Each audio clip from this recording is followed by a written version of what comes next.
ഇട്ടതാണ് ഈ സാധനം. ഇതിങ്ങനെ വെച്ചിട്ട് ഇതാ ഈ ഫ്രെയിമിൽ ഓളാക്കി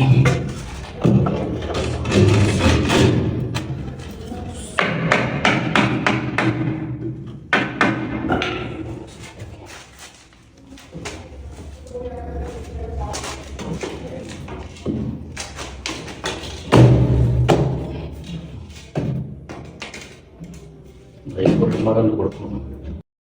ഇതിൽ കോൺക്രീറ്റ് നിറച്ച് കൊടുക്കട്ടോ. ഇതിൽ കോൺക്രീറ്റ് നല്ല കുത്തി നിറച്ച് കഴിഞ്ഞാൽ നല്ല സെറ്റായി വരും. അപ്പോൾ ഇതിൽ ഈ ക്ലാമ്പിന് നല്ല സ്ട്രോങ് കിട്ടും. ഈ ബോൾട്ടിന് നല്ല സ്ട്രോങ് കോൺക്രീറ്റ് ചെയ്ത് കഴിഞ്ഞാൽ നല്ല സ്ട്രോങ്ങിൽ കിട്ടും. പിന്നെ ഇതിൽ നമുക്ക് ഇഷ്ടിക വെച്ചിട്ടുണ്ട് മേലേക്ക് ചെയ്താൽ മതി. ഓക്കെ,